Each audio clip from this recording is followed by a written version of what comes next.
ओम श्री गणेशाय नमः।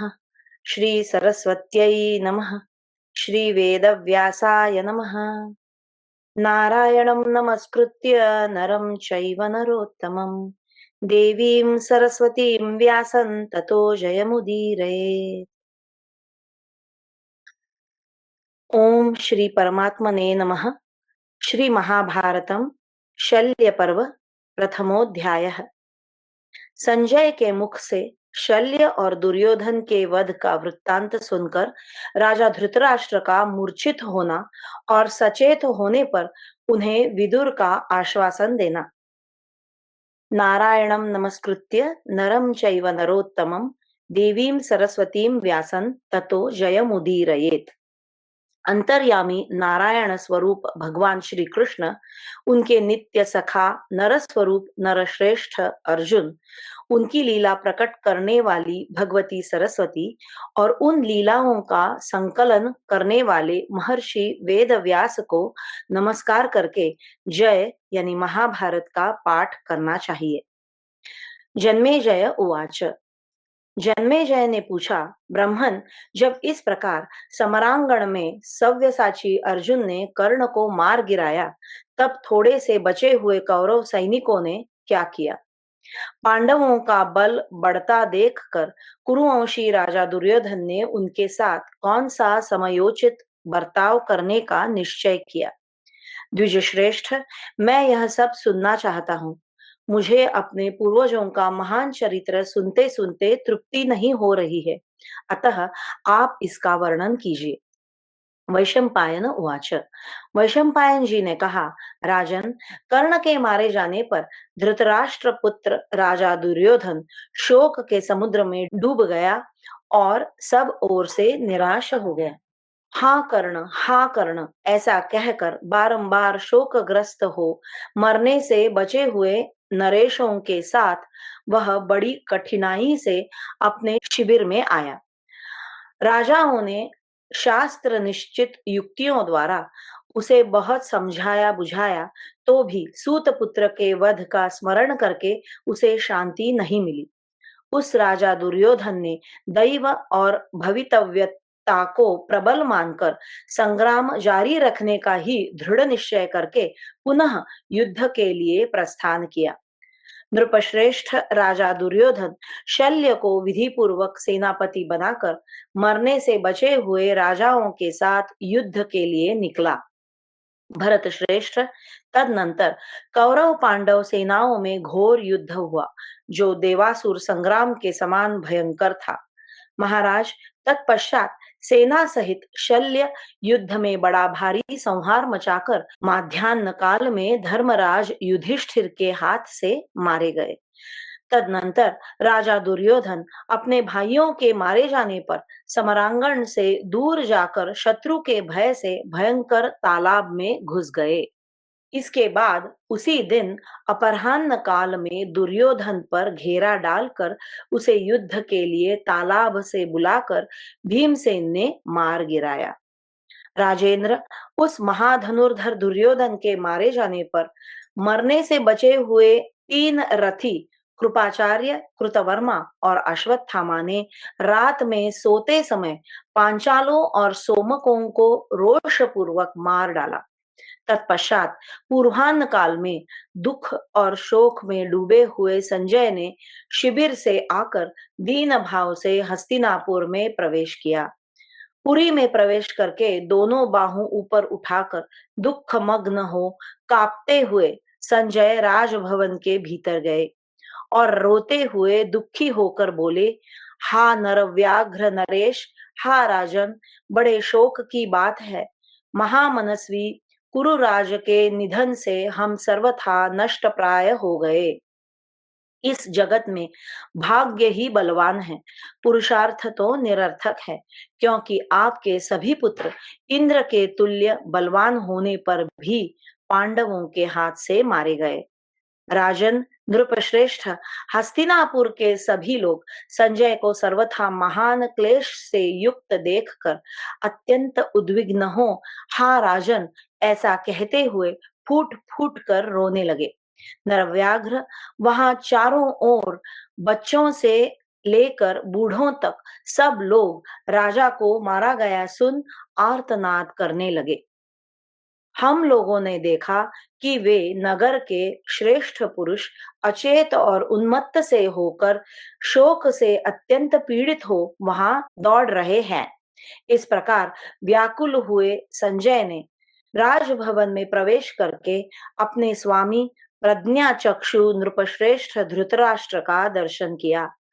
भरत श्रेष्ठ, वे निष्पाप नरेश अपनी पुत्र वधुओं गांधारी, विदुर तथा अन्य हितैषी सुहृदों एवं बंधु बांधवों द्वारा सब ओर से घिरे हुए बैठे थे और कर्ण के मारे जाने से होने वाले परिणाम का चिंतन कर रहे थे। जन्मेजय, उस समय संजय ने खिन्न चित्त होकर रोते हुए ही संदिग्ध वाणी में कहा, नरव्याघ्र भरत श्रेष्ठ, मैं संजय हूँ, आपको नमस्कार है। पुरुष सिंह, मद्रराज शल्य, सुबल पुत्र शकुनी तथा जुवारी का पुत्र सुदृढ़ पराक्रमी उलूक, ये सब के सब मारे गए। समस्त समशक्तक वीर काम्बोज, शक, म्लेच्छ, पर्वतीय योद्धा और यवन सैनिक मार गिराए गए। महाराज, पूर्व देश के योद्धा मारे गए, समस्त दक्षिणात्यों का संहार हो गया तथा उत्तर और पश्चिम के सभी श्रेष्ठ मनुष्य मार डाले गए। नरेश्वर, समस्त राजा और राजकुमार काल के गाल में चले गए। महाराज, जैसा पांडुपुत्र भीमसेन ने कहा था उसके अनुसार राजा दुर्योधन भी मारा गया। उसकी जांघ टूट गई और वह धूल धूसर होकर पृथ्वी पर पड़ा है।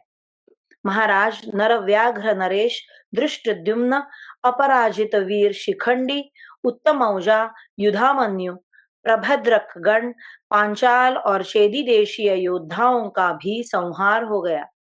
भारत, आपके तथा द्रौपदी के भी सभी पुत्र मारे गए। कर्ण का प्रतापी एवं शूरवीर पुत्र वृषसेन भी नष्ट हो गया। नरव्याघ्र, युद्ध स्थल में समस्त पैदल मनुष्य, हाथी सवार, रथी और घुड़सवार भी मार गिराए गए। प्रभो, पांडवों तथा कौरवों में परस्पर संघर्ष होकर आपके पुत्रों तथा पांडवों के शिविर में किंचन मात्र ही शेष रह गया है। प्रायः काल से मोहित हुए सारे जगत में स्त्रियां ही शेष रह गई हैं। पांडव पक्ष में 7 और आपके पक्ष में 3 रथी मरने से बचे हैं। उधर पांचों भाई पांडव, वसुदेव नंदन भगवान श्री कृष्ण और सात्यकी शेष है तथा इधर कृपाचार्य, कृतवर्मा और विजयी वीरों में श्रेष्ठ अश्वत्थामा जीवित है। नृपश्रेष्ठ, जनेश्वर, महाराज, उभय पक्ष में जो समस्त अक्षौहिणी सेनाएं एकत्र हुई थी उनमें से ये ही रथी शेष रह गए हैं। अन्य सब लोग काल के गाल में चले गए। भरत श्रेष्ठ, भरत नंदन, काल ने दुर्योधन और उसके वैर को आगे करके संपूर्ण जगत को नष्ट कर दिया। वैशंपायन उवाच, वैशंपायन जी कहते हैं, जन्मेजय, यह क्रूर वचन सुनकर राजाधिराज जनेश्वर धृतराष्ट्र प्राणहीन से होकर पृथ्वी पर गिर पड़े। महाराज, उनके गिरते ही महायशस्वी विदुर जी भी शोक संताप से दुर्बल हो धड़ाम से गिर पड़े। नृपश्रेष्ठ, उस समय वह क्रूरतापूर्ण वचन सुनकर कुरुकुल की समस्त स्त्रियां और गांधारी देवी सहसा पृथ्वी पर गिर गई। राज परिवार के सभी लोग अपनी सुध बुध खोकर धरती पर गिर पड़े और प्रलाप करने लगे। वे ऐसे जान पड़ते थे मानो विशाल पट पर अंकित किए गए चित्र हो। तत्पश्चात पुत्र शोक से पीड़ित हुए हुए पृथ्वीपति राजा धृतराष्ट्र में बड़ी कठिनाई से धीरे धीरे प्राणों का संचार हुआ। चेतना पाकर राजा धृतराष्ट्र अत्यंत दुखी हो थर थर कांपने लगे और संपूर्ण दिशाओं की ओर देखकर विदुर से इस प्रकार बोले। विद्वन, महाज्ञानी विदुर, भरत भूषण, अब तुम ही मुझ पुत्रहीन और अनाथ के सर्वथा आश्रय हो। इतना कहकर वे पुनः अचेत हो पृथ्वी पर गिर पड़े। उन्हें इस प्रकार गिरा हुआ देख उनके जो कोई बंधु बांधव वहां मौजूद थे, उन्होंने राजा के शरीर पर ठंडे जल के छींटे दिए और व्यजन डुलाए। फिर बहुत देर के बाद जब राजा धृतराष्ट्र को होश हुआ, तब वे पुत्र शोक से पीड़ित हो चिंतामग्न हो गए। प्रजानाथ, उस समय वे घड़े में रखे हुए सर्प के समान लंबी सांस खींचने लगे। राजा को इस प्रकार आतुर देखकर संजय भी वहां रोने लगे। फिर सारी स्त्रियां और यशस्विनी गांधारी देवी भी फूट फूट कर रोने लगी। नरश्रेष्ठ, तत्पश्चात बहुत देर के बाद बारंबार मोहित होते हुए धृतराष्ट्र ने विदुर से कहा, ये सारी स्त्रियां और यशस्विनी गांधारी देवी भी यहाँ से चली जाए। ये समस्त सुहृद भी अब यहाँ से पधारे, क्योंकि मेरा चित्त अत्यंत भ्रांत हो रहा है। भरत श्रेष्ठ, उनके ऐसा कहने पर बारंबार कांपते हुए विदुर जी ने उन सब स्त्रियों को धीरे धीरे विदा कर दिया। भरत भूषण, फिर वे सारी स्त्रियां और समस्त सुहृद गण राजा को आतुर देखकर वहां से चले गए। शत्रुओं को संताप देने वाले नरेश तदनंतर होश में आकर अत्यंत आतुर हो दीन भाव से विलाप करते हुए राजा धृतराष्ट्र की ओर संजय ने देखा।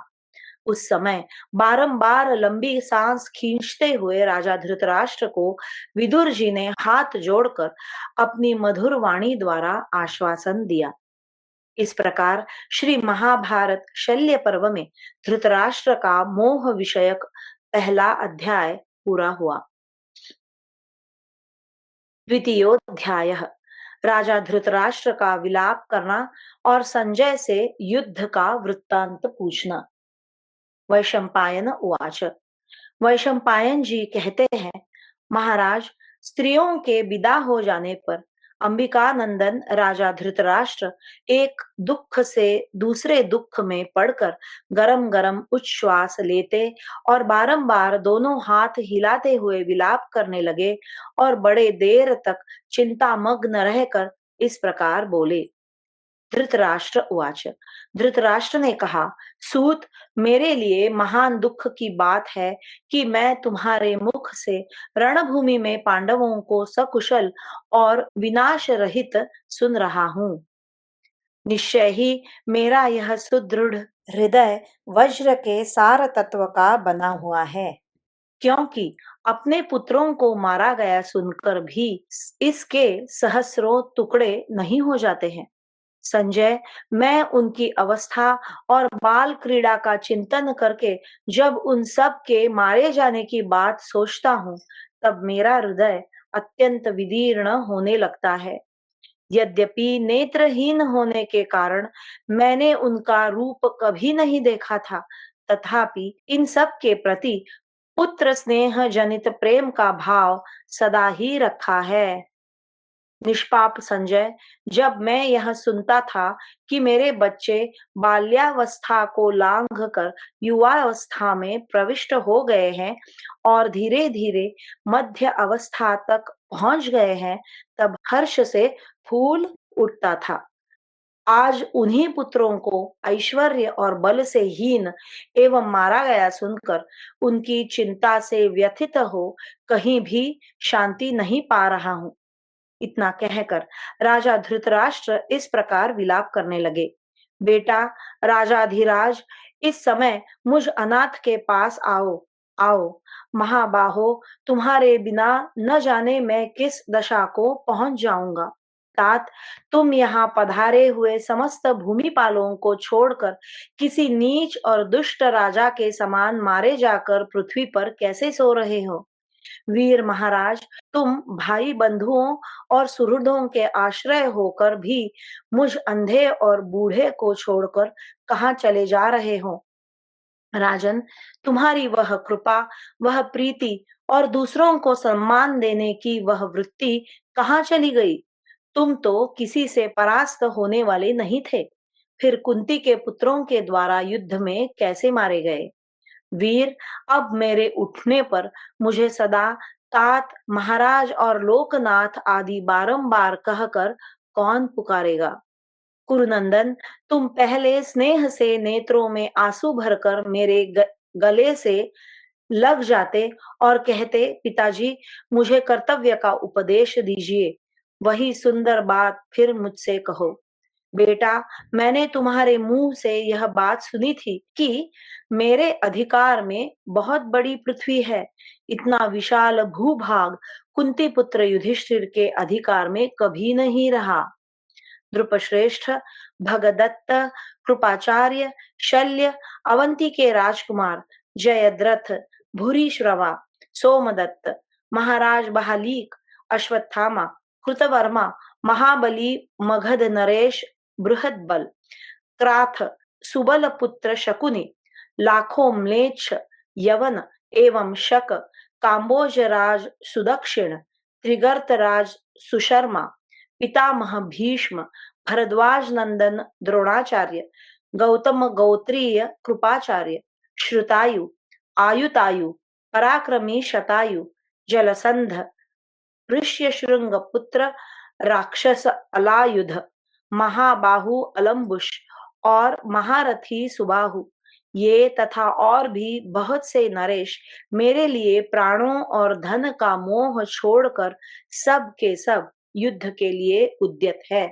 इन सब के बीच में रहकर भाइयों से घिरा हुआ मैं रणभूमि में पांडवों और पांचालों के साथ युद्ध करूंगा। राजसिंह, मैं युद्ध स्थल में चेदियों, द्रौपदी कुमारों, सात्यकी, कुंती भोज तथा राक्षस घटोत्कच का भी सामना करूंगा।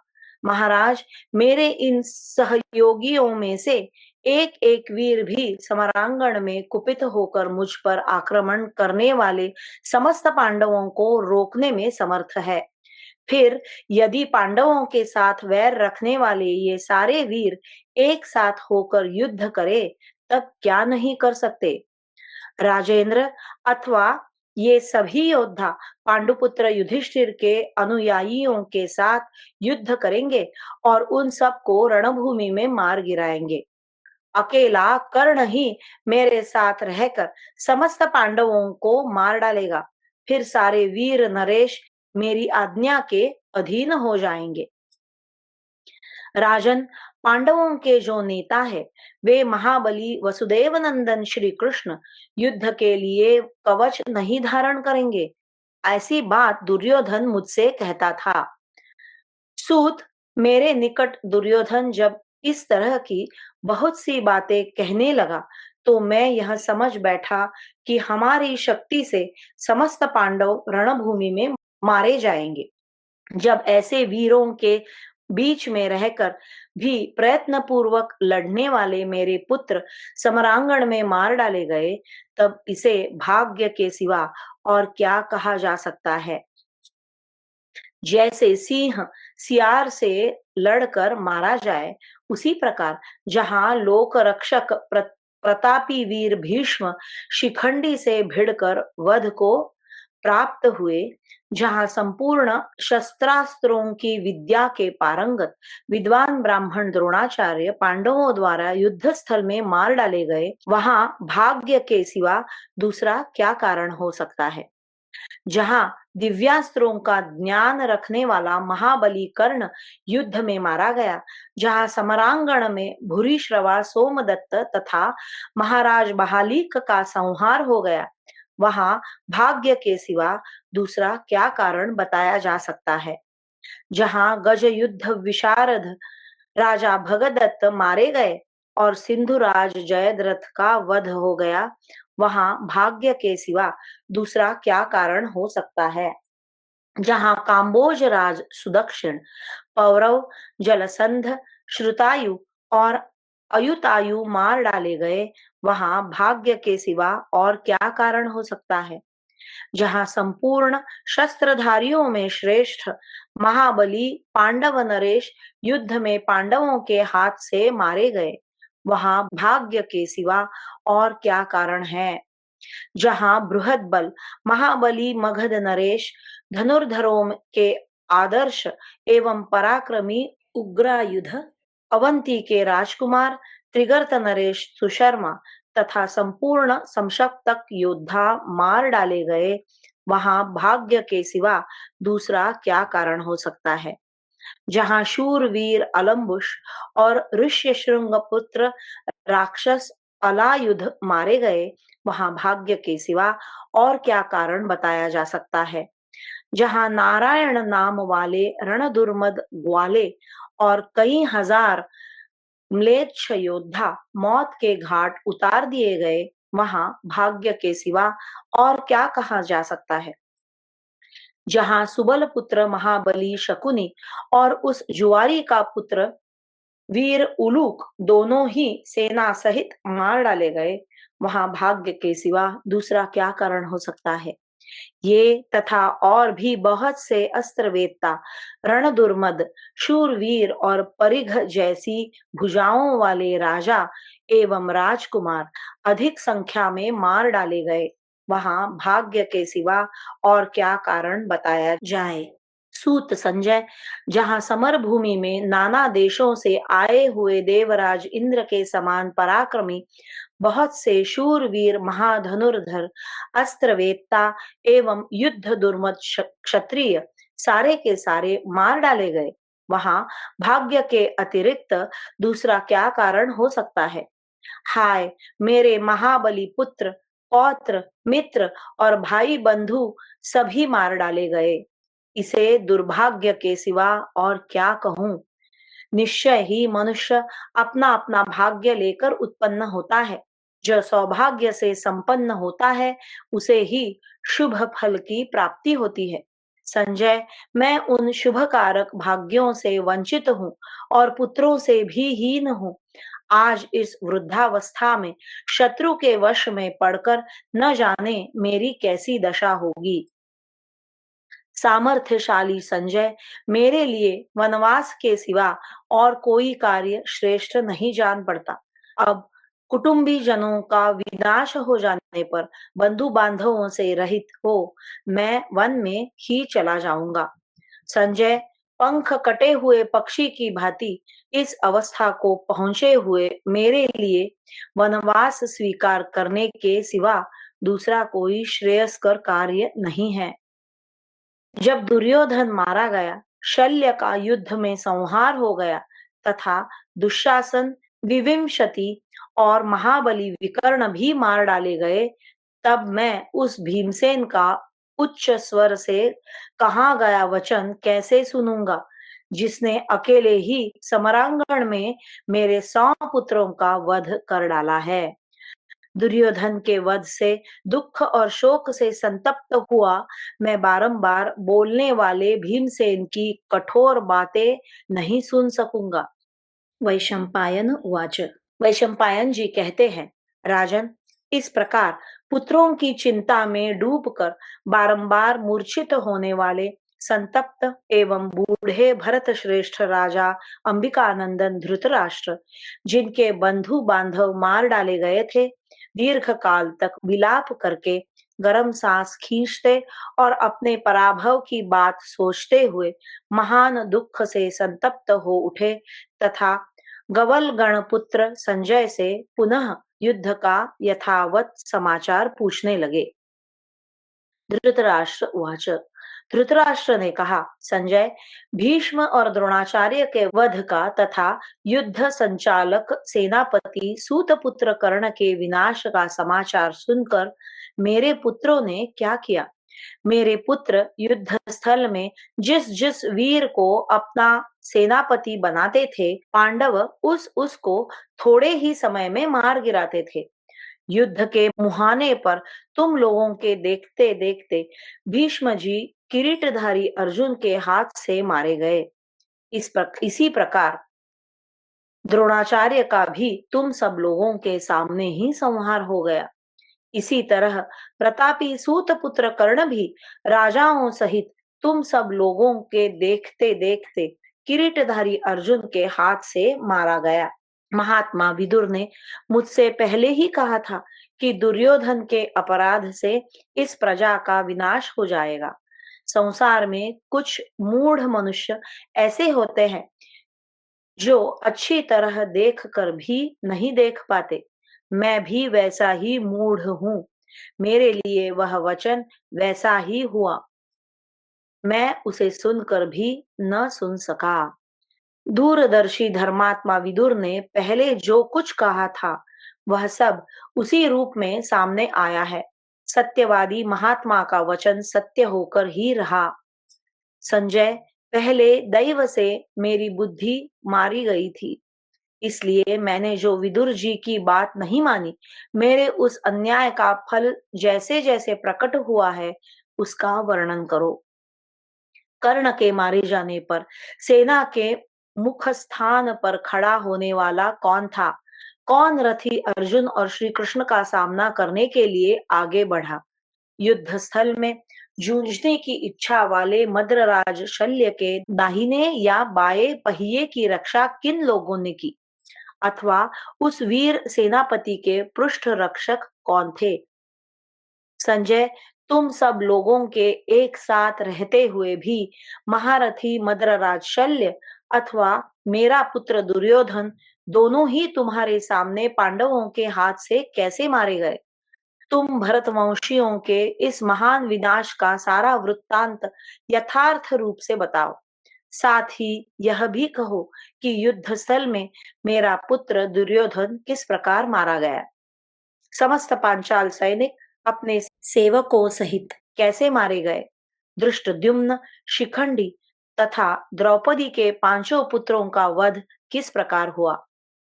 पांचों पांडव, दोनों मधुवंशी वीर श्री कृष्ण और सात्यकी, कृपाचार्य, कृतवर्मा और अश्वत्थामा ये युद्ध स्थल से किस प्रकार जीवित बच गए? संजय, जो युद्ध का वृत्तांत जिस प्रकार और जैसे संघटित हुआ हो वह सब इस समय मैं सुनना चाहता हूँ। तुम वह सब बताने में कुशल हो। इस प्रकार श्री महाभारत शल्य पर्व में धृतराष्ट्र का विलाप विषयक दूसरा अध्याय पूरा हुआ। तृतीयोध्याय। कर्ण के मारे जाने पर पांडवों के भय से कौरव सेना का पलायन, सामना करने वाले 25,000 पैदलों का भीमसेन द्वारा वध तथा दुर्योधन का अपने सैनिकों को समझा बुझाकर पुनः पांडवों के साथ युद्ध में लगाना। संजय उवाच। संजय कहते हैं, राजन, कौरवों और पांडवों के आपस में भिड़ने से जिस प्रकार महान जनसंहार हुआ है वह सब सावधान होकर सुनिए। नरश्रेष्ठ, महात्मा पांडुकुमार अर्जुन के द्वारा सूतपुत्र कर्ण के मारे जाने पर जब आपकी सेनाएं बार बार भागने और लौटाई जाने लगी एवं रणभूमि में मानव शरीरों का भयानक संहार होने लगा, उस समय कर्णवध के पश्चात कुंती कुमार अर्जुन ने बड़े जोर से सिंहनाद किया। राजन, उसे सुनकर आपके पुत्रों के मन में बड़ा भारी भय समा गया। कर्ण के मारे जाने पर आपके किसी भी योद्धा के मन में न तो सेनाओं को एकत्र संगठित रखने का उत्साह रह गया और न पराक्रम में ही वे मन लगा सके। राजन, जैसे अगाध महासागर में नाव फट जाने पर नौका रहित व्यापारी उस अपार समुद्र से पार जाने की इच्छा रखते हुए घबरा उठते हैं, उसी प्रकार किरीटधारी अर्जुन के द्वारा द्वीप स्वरूप सूतपुत्र के मारे जाने पर बाणों से क्षत विक्षत हो हम सब लोग भयभीत हो गए थे। हम अनाथ होकर कोई रक्षक चाहते थे। हमारी दशा सिंह के सताए हुए मृगों, टूटे सींग वाले बैलों तथा जिनके दांत तोड़ लिए गए हो उन सर्पों की तरह हो रही थी। सायंकाल में सव्यसाची अर्जुन से परास्त होकर हम सब लोग शिविर की ओर लौटे। हमारी सेना के प्रमुख वीर मारे गए थे। हम सब लोग पैने बाणों से घायल होकर विध्वंस के निकट पहुंच गए थे। राजन, सूत पुत्र कर्ण के मारे जाने पर आपके सब पुत्र अचेत हो वहां से भागने लगे। उन सब के कवच नष्ट हो गए थे। उन्हें इतनी भी सुध नहीं रह गई थी कि हम कहाँ और किस दिशा में जाएं। वे सब लोग एक दूसरे पर चोट करते और भय से संपूर्ण दिशाओं की ओर देखते हुए ऐसा समझते थे कि अर्जुन और भीमसेन मेरे ही पीछे लगे हुए हैं। भारत, ऐसा सोचकर वे हर्ष और उत्साह खो बैठते तथा लड़खड़ाकर गिर पड़ते थे। कुछ महारथी भय के मारे घोड़ों पर, दूसरे लोग हाथियों पर और कुछ लोग रथों पर आरूढ़ हो पैदलों को वहीं छोड़ बड़े वेग से भागे। भागते हुए हाथियों ने बहुत से रथ तोड़ डाले। बड़े-बड़े रथों ने घुड़सवारों को कुचल दिया और दौड़ते हुए अश्व समूहों ने पैदल सैनिकों को अत्यंत घायल कर दिया। जैसे सर्पों और लुटेरों से भरे हुए जंगल में अपने साथियों से बिछुड़े हुए लोग अनाथ के समान भटकते हैं, वही दशा उस समय सूतपुत्र कर्ण के मारे जाने पर आपके सैनिकों की हुई। कितने ही हाथियों के सवार मारे गए, बहुत से गजराजों की सूंडें काट डाली गई। सब लोग भय से पीड़ित होकर संपूर्ण जगत को अर्जुनमय देख रहे थे। भीमसेन के भय से पीड़ित हुए हुए समस्त सैनिकों को भागते देख दुर्योधन ने हाय हाय करके अपने सारथी से इस प्रकार कहा, जब मैं सेना के पिछले भाग में खड़ा हो हाथ में धनुष्य ले युद्ध करूंगा, उस समय कुंती कुमार अर्जुन मुझे लांघ कर आगे नहीं बढ़ सकेंगे। अतः तुम घोड़ों को आगे बढ़ाओ। जैसे महासागर तट को नहीं लांघ सकता, उसी प्रकार कुंती कुमार अर्जुन समरांगण में युद्ध करते हुए मुझ दुर्योधन को लांघ कर आगे जाने की हिम्मत नहीं कर सकते। आज मैं श्री कृष्ण, अर्जुन, मानी भीमसेन तथा शेष बचे हुए अन्य शत्रुओं का संहार करके कर्ण के ऋण से उऋण हो जाऊंगा।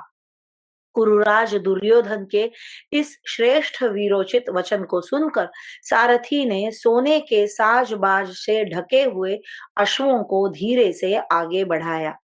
माननीय नरेश, उस समय हाथी, घोड़े और रथों से रहित 25,000 पैदल सैनिक धीरे ही धीरे पांडवों पर चढ़ाई करने लगे।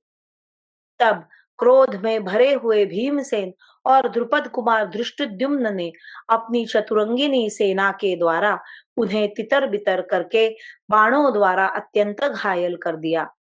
वे समस्त सैनिक भी भीमसेन और धृष्टद्युम्न का डट कर सामना करने लगे। दूसरे बहुत से योद्धा वहां उन दोनों के नाम ले लेकर ललकारने लगे। युद्ध स्थल में सामने खड़े हुए उन योद्धाओं के साथ जूझते समय भीमसेन को बड़ा क्रोध हुआ।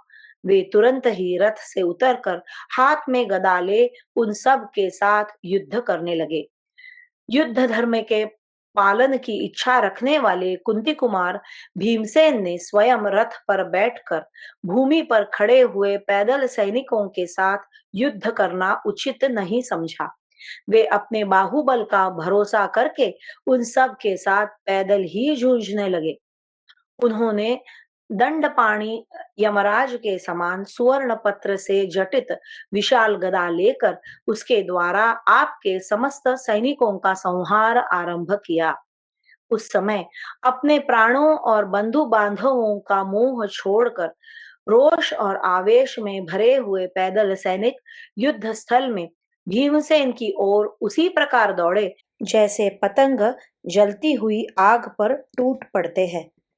क्रोध में भरे हुए वे रणदुर्मद योद्धा भीमसेन से भिड़कर सहसा उसी प्रकार आर्तनाद करने लगे जैसे प्राणियों के समुदाय यमराज को देखकर चीख उठते हैं।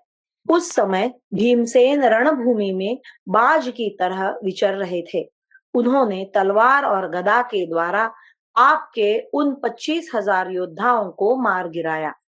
सत्य पराक्रमी महाबली भीमसेन उस पैदल सेना का संहार करके धृष्टद्युम्न को आगे किए पुनः युद्ध के लिए डट गए। दूसरी ओर पराक्रमी अर्जुन ने रथ सेना पर आक्रमण किया। माद्री कुमार नकुल सहदेव तथा महाबली सात्यकी दुर्योधन की सेना का विनाश करते हुए बड़े वेग से शकुनी पर टूट पड़े। उन सब ने शकुनी के बहुत से घुड़सवारों को अपने पैने बाणों से मारकर बड़ी उतावली के साथ वहां शकुनी पर धावा किया। फिर तो उनमें भारी युद्ध छिड़ गया।